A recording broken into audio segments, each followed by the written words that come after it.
67 গীত 1 এবং 2 পদ, এবং সেখানে প্রভু তার বাক্যে বলছেন, ঈশ্বর আমাদিগকে কৃপা করুন ও আশীর্বাদ করুন, আমাদের প্রতি আপন মুখ উজ্জ্বল করুন, এই রূপে যেন পৃথিবীতে তোমার পথ ও সমস্ত জাতির মধ্যে তোমার পরিত্রাণ বিদিত হয়।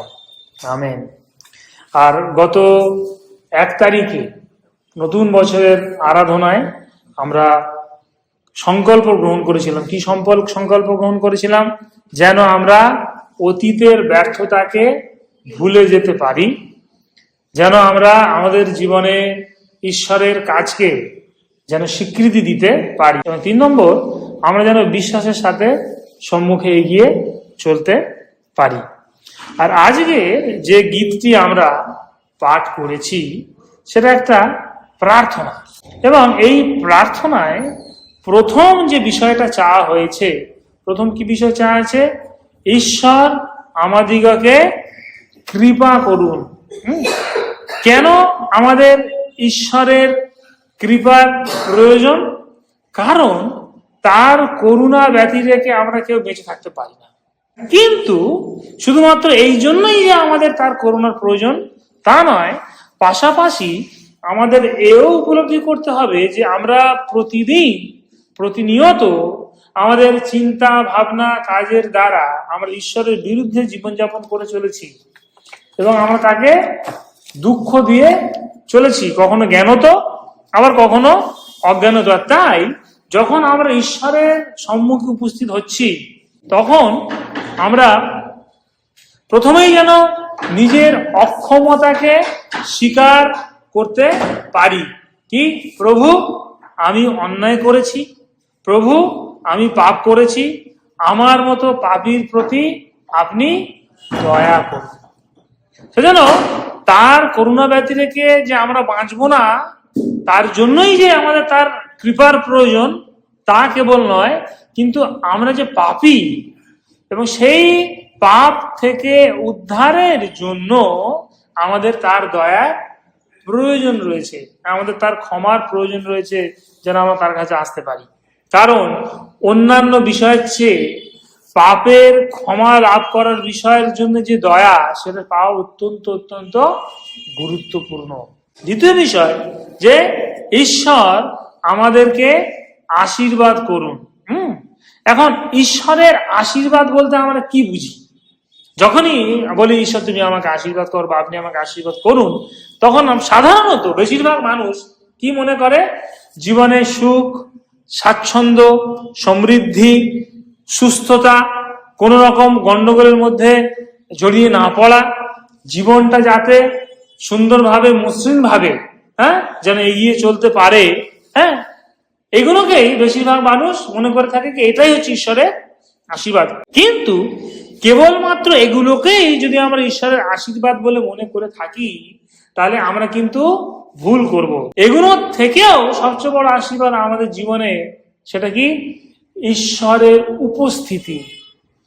ঈশ্বরের উপস্থিতি যদি আমার বা আপনার জীবনে থাকে, সেটাই সব থেকে বড় আশীর্বাদের বিষয়। আমি হয়তো জীবন অনেক কিছু পেতে পারি, অনেক কিছু লাভ করতে পারি, কিন্তু যদি ঈশ্বরকে যদি না পাই, তাহলে আমি কিছুই পাইনি। কিন্তু আমার জীবনে অনেক কিছু নাও থাকতে পারে, তার পরিবর্তে যদি আমি ঈশ্বরকে পেয়ে থাকি, আমি কিন্তু সব থেকে মূল্যবান কিছু পেয়েছি। আর সেই জন্য তার মানে এই নয় যে আমার জীবন সুখ চাইবো না, আমার জীবনে শান্তি চাইবো না, বা আমি সুস্থ থাকবো তার জন্য প্রার্থনা করবো না। নিশ্চয়ই আমরা এগুলো চাইবো, এতে কোনো ভুল নেই বা এগুলো খারাপ বিষয় নয়, কিন্তু এইগুলোই যেন মাপকাঠি না হয়, যেগুলো আছে মানেই আমি ঈশ্বরের আশীর্বাদ পেয়েছি, আর এগুলো নেই মানে আমি ঈশ্বরের আশীর্বাদ পাইনি, সেই উপলব্ধি যেন আমরা না করি। আমরা কি আমাদের জীবনে সর্বদা ঈশ্বরের উপস্থিতির জন্য প্রার্থনা করি যে প্রভু তুমি আমার জীবনে থাকো, বা প্রভু আমি যেন সর্বদা তোমার সঙ্গে থাকতে পারি, তোমার উপস্থিতির মধ্যে থাকতে পারি? আমরা কি সেই জন্য প্রার্থনা করি? তৃতীয় বিষয়, ঈশ্বর আমাদের প্রতি আপন মুখ উজ্জ্বল করুন। এখানে ঈশ্বরের মুখের আলো বলতে আমাদের প্রতি তার প্রেমের বিশ্বস্ততাকে বোঝানো হয়েছে। আমাদের জীবনে তার অনুগ্রহের বাহ্যিক চিহ্নগুলোকে বোঝানো হয়েছে। তিনি যখন আমাদের প্রতি করুণা করেছেন, আমাদের পাপের ক্ষমা তিনি দিয়েছেন, তিনি কি আমাদের প্রতি তার মুখ উজ্জ্বল করেছেন, যা আমাদেরকে বিশ্বাসের সাথে ঈশ্বরের পথে চলতে সাহায্য করে। যাই হোক না কেন, এরপর পরের যে দ্বিতীয় বিষয়, 2 পদে গীত রচক তিনি অন্যান্য জাতির কাছে সুসমাচারের প্রচারের জন্য প্রার্থনা করছেন। কি এই রূপে? কোন রূপে? ঈশ্বর, তুমি যে আমাদেরকে কৃপা করছো, তুমি যে আমাদেরকে আশীর্বাদ করছো এবং আমাদের প্রতি আপন মুখ উজ্জ্বল করছো, এর দ্বারা যেন পৃথিবীতে তোমার পথ ও সমস্ত জাতির মধ্যে তোমার পরিত্রাণ বিদিত হয় বা তোমার পরিত্রাণ জ্ঞাত হয়, জানানো যায়। সেজন্য আজকে যে বিষয় আমি বলতে চাইছি কি, সমস্ত জাতি যেন ঈশ্বরের অনুগ্রহ লাভ করে, তার জন্য আমরা যেন প্রার্থনা করি। আমরা যেন প্রথম পদের যে প্রার্থনাগুলো রয়েছে, ঈশ্বর আমাকে কৃপা করো, ঈশ্বর আমাকে আশীর্বাদ করো, ঈশ্বর আমার প্রতি তোমার মুখ উজ্জ্বল করো, সেখানেই যেন সীমাবদ্ধ না থাকি, একটু যেন এগিয়ে আসি। কি সমস্ত পৃথিবীতে যেন তোমার পথ, তোমার সমস্ত জাতির মধ্যে যেন তোমার পরিত্রাণ বিদিত হয়। এই যে প্রার্থনা গীতরচক এখানে করছেন, এবং পুরাতন নিয়মে সেই সময় থেকে বোঝা যাচ্ছে যে সেই সময়কার বিশ্বাসীরা চাইতেন, কি চাইতেন? যে তারা যেমন ঈশ্বরের কাছ থেকে ঈশ্বরের অনুগ্রহ লাভ করেছে, অন্যরাও যেন ঈশ্বরের কাছ থেকে সেই আশীর্বাদ বা সেই অনুগ্রহ তারাও যেন লাভ করতে পারে ও ভোগ করতে পারে। গীতরচক এখানে বলছেন না যে আমার সংসারে বা আমার পরিবারে তোমার পথ বৃদ্ধি পায়, বা আমাকে তুমি যে রাজত্ব দিয়েছো বা যে গোষ্ঠী দিয়েছো তার মধ্যে যেন তোমার পরিত্রাণ বিদিত হয়, তা বলছেন না। বলছে পৃথিবীতে যেন তোমার পথ বিদিত হয়, সমস্ত জাতির মধ্যে যেন তোমার পরিত্রাণ বিদিত হয়, এবং জাতির জীবনে তার আশীর্বাদ এমন ভাবে প্রকাশিত হোক যেন সমগ্র বিশ্ব তাকে স্বীকার করতে পারে তিনি সর্বশক্তিমান ঈশ্বর। অর্থাৎ এখানে যখন গীতরচক তিনি প্রার্থনা করছেন, একটা বিষয় প্রথমে বুঝলাম যে তিনি বা সেই সময়কার বিশ্বাসীরা কখনোই চাইতো না যে তারা শুধুমাত্র কেবল একা ঈশ্বরের আশীর্বাদ ভোগ করুক, তার এটাও চাইতো যেন অন্যান্যরাও যেন ঈশ্বরের আশীর্বাদ লাভ করতে পারে। এবং সেই বিষয়কে শিক্ষা নিয়ে আজকে আমরা যখন সত্য ঈশ্বরকে জানার সুযোগ পেয়েছি এবং আমরা যখন তার কাছ থেকে আমাদের জীবনে পাপ থেকে পরিত্রাণের যে অনুগ্রহ আমরা লাভ করেছি, সেই আশীর্বাদ যেন আমরা অন্যদের সঙ্গেও যেন কি করতে পারি, ভাগ করে নিতে পারি। এবং সেই জন্যই আমরা যেন অন্যদের কাছে সুসমাচার নিয়ে যাই, আমরা যেন অন্যদের কাছে যিশুর কথা নিয়ে যাই। এখন সুসমাচার প্রচার করার অর্থ অন্যজনকে ধর্মান্তর করা নয়, যেটা একটা অন্যরকম মোড়কে পেশ করা হচ্ছে যে এরা কি করছে, ধর্মান্তরিত করছে। সুসমাচার প্রচার করার অর্থ ধর্মান্তর করা নয়, বরং ঈশ্বরের আশীর্বাদ অন্যের সাথে ভাগ করে নেওয়া। আমরা যখন সুসমাচার দিচ্ছি তার অর্থ আমরা আপনাদের সঙ্গে ঈশ্বরের আশীর্বাদ ভাগ করে নিচ্ছি। কোন আশীর্বাদ? পাপের বেতন মৃত্যু, এবং প্রভু যীশু খ্রিস্টতে ঈশ্বরের অনুগ্রহ হচ্ছে আমাদের অনন্ত জীবন। আপনি যদি আপনার কর্মের দ্বারা, আপনার জ্ঞানের দ্বারা, আপনার ধার্মিকতার দ্বারা, আপনার সৎ কাজের দ্বারা যদি মোক্ষ লাভ করে থাকেন, আপনি করুন, কোনো অসুবিধা নেই। কিন্তু আপনি যদি মনে করেন যে না, আমার সৎ কাজে একটু ঘাটতি রয়ে গিয়েছে, আমার জ্ঞানে একটু ঘাটতি রয়ে গিয়েছে, যা আমার মোক্ষ লাভের পথে বাধা হয়ে দাঁড়িয়েছে, আমি মোক্ষ পেতে পারছি না, অর্জন করতে পারছি না, সেখানে খ্রিস্ট বিশ্বাসী আমাদের কাছে সুসমাচার রয়েছে। কি সুসমাচার? আপনি যিশুকে বিশ্বাস করুন, যিশু আপনার পাপের জন্য মরেছেন এবং তিনি মৃত্যুর পরে 3 দিন পরে পুনরুত্থিত হয়েছেন। যদি আপনি তা বিশ্বাস করেন, যিশুর আপনার পাপের ক্ষমা করেছেন। এই হচ্ছে আশীর্বাদ। পুরাতন নিয়মের বিশ্বাসীরা তারাও চাইতো যেন অন্য জাতি তারা যেন ঈশ্বরের আশীর্বাদ তাদের জীবনে পেতে পারে। এবং এই বাক্য বলছে কি কি সুসমাচার যেন আমরা অন্যদের সঙ্গে ভাগ করে নিতে পারি, যেন সমস্ত জাতি ঈশ্বরের অনুগ্রহ লাভ করতে পারে। এখন আমরা যদি আপনার কাছে সুসমাচার না দিই, যিশুর কথা যদি না বলি কি ঈশ্বর যে আপনাকে ভালোবাসেন, তাহলে আপনি জানতে পারছেন না। আপনি এতদিন ধরে কি জেনে বসে আছেন যে ঈশ্বরের ভালোবাসা পেতে গেলে আমাকে কষ্ট করতে হবে। তো আমার প্রশ্ন, আমি কোন ঈশ্বরকে বিশ্বাস করি যে আমি যদি এইগুলো করি তবে তিনি আমাকে ভালোবাসবেন, না হলে আমাকে ভালোবাসবেন না? এটা কেমন ঈশ্বর? উল্টো দিকে বাইবেল আমাদেরকে কি শিক্ষা দেয়? তিনি আমাদেরকে কখন ভালোবাসলেন? যখন আমরা পাপী, যখন আমরা নোংরা, তখন তিনি আমাদেরকে ভালোবাসলেন। আমরা যে খুব ভালো, খুব ভদ্র, সভ্য, সুবোধ বালক বালিকা, হ্যাঁ, আর ঈশ্বর বলছে এরা খুব ভালো, এদেরকে ভালো মানুষে পারা যায়? তিনি কি দেখছেন? এরা সবাই নোংরা, পাপের মধ্যে লিপ্ত হয়ে রয়েছে। তখন তিনি বলছেন আমি তোমাকে ভালোবাসি। তখন তিনি আপনার জন্য প্রাণ দিচ্ছেন। এই হচ্ছে বাইবেলের ঈশ্বর, এই হচ্ছে খ্রিস্ট বিশ্বাস, যে আমরা এমন এক ঈশ্বরকে বিশ্বাস করি যে তাকে, তার ভালোবাসা পাওয়ার জন্য আমাকে কিছু করতে হয় না। আমি কিছু করিনি, তখনই তিনি আমাকে ভালোবেসেছেন। সেই জন্যই কিন্তু আমরা আপনাদেরকে যিশুর কথা বলি। উদ্দেশ্য কি? উদ্দেশ্য ধর্মান্তর করা নয়। উদ্দেশ্য যে আশীর্বাদ আমি পেয়েছি সেই আশীর্বাদ যেন আপনি পেতে পারেন। উদ্দেশ্য কি? আপনি যে আশীর্বাদ পেয়েছেন সেই আশীর্বাদ যেন অন্যকে পেতে পারে। কোন আশীর্বাদ? সুখ, সমৃদ্ধি, আনন্দ, এই আশীর্বাদ নয়। আমরা জোর দিয়ে, আবার বলছি, এগুলো যে দরকার নেই তা নয়, কিন্তু আমরা জোর দিই তার থেকেও মূল্যবান আশীর্বাদ অনন্তকাল স্বর্গে থাকার আশীর্বাদ, পাপ থেকে পরিত্রাণ লাভের আশীর্বাদ, মোক্ষ লাভের আশীর্বাদ। এর জন্য আর কিছু করতে হবে না। কেন করতে হবে? কিছু করতে হবে না, না করতে হবে না। কেন করতে হবে না? তিনি সমস্ত কিছু করেছেন সেই ক্রুশের উপরে। যা করণীয় ছিল তিনি করেছেন। আমাকে আপনাকে তার উপরে আর আলাদা করে কিছু করার দরকার নেই। এখন যখন আমরা কাউকে সুসমাচার দিই এবং সেই ব্যক্তি যখন সুসমাচারে বিশ্বাস করে, সেই ব্যক্তি যেমন পরিবর্তিত হয়, একইভাবে একটা জাতীয় উন্নত হয়। মানুষ হিসেবে মানুষকে ভালোবাসতে শেখে। যারা যিশুকে জেনেছে, যারা যিশুকে বিশ্বাস করেছে, তারা আর কিছু না হোক একটা মানুষকে মানুষ হিসেবে বেশি করে ভালোবাসবে। আপনি কি ঈশ্বর আশীর্বাদ অন্যদের কাছে নিয়ে যেতে চান? যখন আপনার মধ্যে একটা ব্যক্তি পাপ থেকে যখন ঈশ্বরের রাজ্যে, শয়তানের রাজ্য থেকে যখন ঈশ্বরের রাজ্যে প্রবেশ করে, সেই আনন্দ পৃথিবীর অন্য কোনো বস্তু আমাদেরকে দিতে পারে না। আমি আপনাদেরকে এনকারেজ করতে চাই যে আপনারাও ঈশ্বরের এই মহান কর্মযজ্ঞে অংশগ্রহণ করুন। যিশু তা নিজে বলেছেন, এই পৃথিবীতে থাকাকালীন তিনি নিজে বলেছেন মথিতা 6:33 পদে কি, তোমরা প্রথমে তাহার রাজ্য ও তাহার ধার্মিকতার বিষয়ে চেষ্টা করো, তাহা হইলে ওই সকল দ্রব্য তোমাদিগকে দেওয়া যাইবে।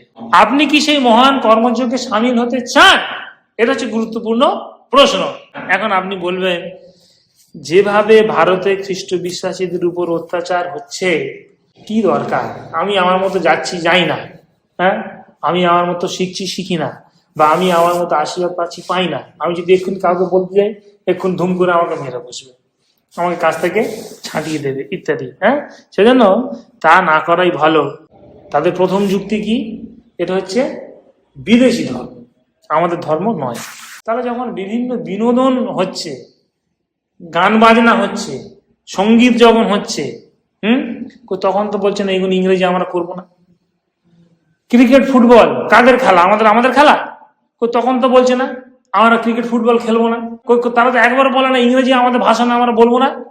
কখনো তো বলছে না এই যে হুডি পরে এসছি, প্যান্ট পরে এসছি, এই আমাদের নয়, পরবো না, আমরা ওই আমাদের ধুতি পাঞ্জাবিতে করে আমরা পরবো, এগুলো তো বলছে না। কিন্তু তাহলে এটা কারা করছে? বুঝতে হবে, কিছু অশিক্ষিত লোক রয়েছে যারা কিছু রাজনীতির দলের দ্বারা প্রভাবিত এবং পুষ্ট, শুধু প্রভাবিত নয়, পুষ্ট, মদত পুষ্ট। এবং এরা তার মধ্যে এর করার দ্বারা তারা কি করছে? তাদের সম্পর্কে ঘৃণা এবং আতঙ্ক তৈরি করছে। তারা যে আমাদেরকে এই সমস্ত বন্ধ করছে, যৌন উপাসনা চলছে, এরাই বন্ধ করো, দাদাগিরি করছে, ইত্যাদি ইত্যাদি ইত্যাদি ইত্যাদি ইত্যাদি করছে। এ করার দ্বারা তাদের সম্পর্কে আমাদের কি ধারণা হচ্ছে? একটা ঘৃণা জন্মাচ্ছে। তাদের সম্পর্কে আমাদের একটা আতঙ্ক তৈরি হচ্ছে। কি মনে হয়, জয় যিশু এই কথাটা বললে আপনি আতঙ্কিত হন? আপনি ভয় পাবেন? ভয় পাওয়ার কিছু নেই। কিন্তু এই 2025-26 সালে এসে আমরা কিছু কিছু স্লোগান শুনতে পাই, যেগুলো বলে কিন্তু মনে একটা আতঙ্ক তৈরি হয় যে এর কিছু একটা হবে।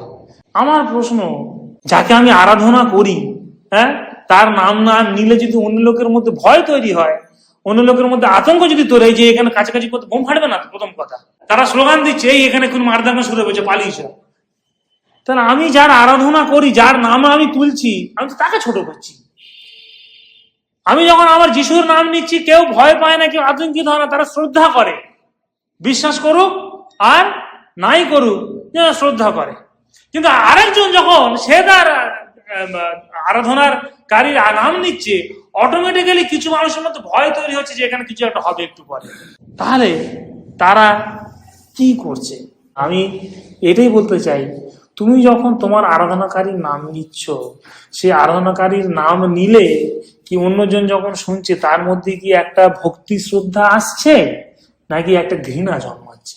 তার মধ্যে কি ভালোবাসা জন্মাচ্ছে? না, সে বলছে বাবা এখান থেকে কেটে পড়ে, এখানে এখানে গন্ডগোল হবে। মানুষকে ভয় দেখিয়ে মারধর করে কি মনে হয় ঈশ্বরের কাছে আনা যাবে? তখন প্রশ্ন আসে, সেই ঈশ্বর কেমন ঈশ্বর যাদের ভক্তরা কি করে? লোকদেরকে ভয় দেখিয়ে মারধর করে আতঙ্কিত করে তাদের দেবতার কাছে নিয়ে আসে। তারা আমার তখন প্রশ্ন হয়, এটা কোন ঈশ্বর? যে সেই ঈশ্বরের কোনো ক্ষমতা নেই যে তার ভক্তরা কি করছে, লোকদেরকে পিটিয়ে ঠেঙিয়ে, অন্যদের গির্জাঘর পুড়িয়ে, অন্যদের বাইবেল পুড়িয়ে, তাদেরকে আতঙ্কিত করে এইবার তার কাছে নিয়ে আসছে। তো সেই ঈশ্বর কেমন ঈশ্বর? তার নিজের কোনো ক্ষমতা নেই।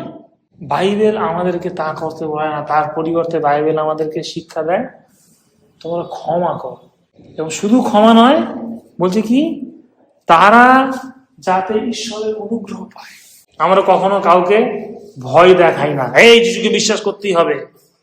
আমরা যিশুর আশীর্বাদের কথা তুলে ধরি।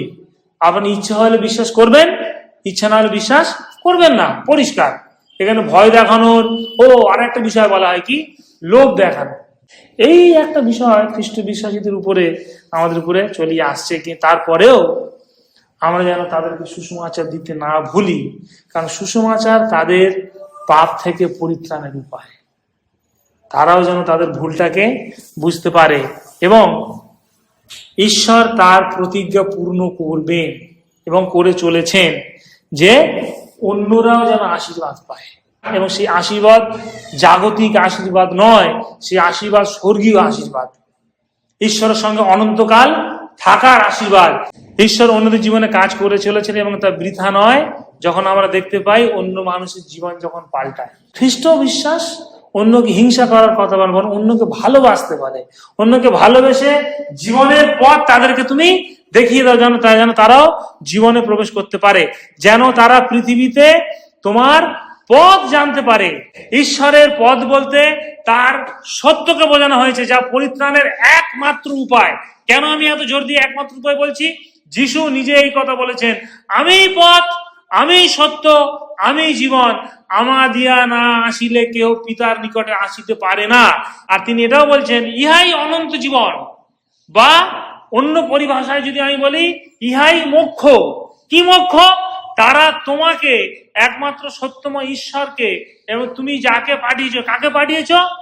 যিশু খ্রিস্টকে, তাকে যেন জানতে পায়। অর্থাৎ যিশুকে জানতে পারাটাই কি? অনন্ত জীবন বা মোক্ষ। আমরা যারা এই নিশ্চয়তা পেয়েছি, আসুন অন্যদেরকেও আমরা সেই নিশ্চয়তার সঙ্গে যোগাযোগ করে। এবং তার জন্য এই বল এক্ষুনি মারবো, তা করা নয়। তা খ্রিস্ট বিশ্বাসের কোনদিন করে না আর করবেও না। তাদের জন্য প্রার্থনা করা। আমরা প্রার্থনা করি যে প্রভু যেন সত্যকে তারা জানতে পারে, প্রভু সত্যকে যেন তারা উপলব্ধি করতে পারে, প্রভু সত্যকে যেন তারা বিশ্বাস করতে পারে। এবং প্রকাশিত বাক্য তার 7 অধ্যায় 9-10 পদে বলা আছে, একটা দিন আসবে যেদিনে কি প্রত্যেক জাতি, গোষ্ঠী, দেশ ও ভাষার মানুষের এক বিশাল সমাবেশ যীশু খ্রিস্টের সামনে হবে। কি জন্য হবে?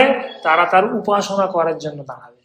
সমগ্র বিশ্ব থেকে তারা বিশ্বাসীরা, যারা পৃথিবীতে বেঁচে থাকাকালীন বিশ্বাস করেছে তার উপরে, তারা সবাই যিশুর সামনে দাঁড়াবে তার আরাধনা উপাসনা করার জন্য। খ্রিস্ট বিশ্বাসী এমন একটা গোষ্ঠী যারা অন্যদের জন্য প্রার্থনা করে। কাদের জন্য প্রার্থনা করে? যারা তাদেরকে মারে, যারা তাদেরকে পেটে, তাদের জন্য তারা প্রার্থনা করে। যিশু একই কথা বলেছেন যখন তাকে ক্রুশে দেওয়া হয়েছিল। যিশু বলেছিল, পিতা এদেরকে ক্ষমা করে, এরা জানে না এরা কি করছে। আজকে আমরাও বলি, প্রভু এদেরকে তুমি ক্ষমা করে এবং চেতনা দাও, যে কি করছে ওরা জানে না। প্রার্থনা করি যেন সমগ্র পৃথিবীতে তার পথ এবং সমস্ত জাতির মধ্যে তার পরিত্রাণ যেন বিদিত হতে পারে। লোকেরা যেন ঈশ্বরকে জানতে পারে, এবং ঈশ্বরকে যে জানবে সে কখনো ঈশ্বরের নাম নিয়ে কাউকে মারবে না, বরং অন্যকে ভালোবাসবে, অন্যকে সেবা করবে। ঈশ্বরের নাম নিয়ে আমরা আতঙ্ক করি না, বরং আমরা তাদের জন্য প্রার্থনা করি।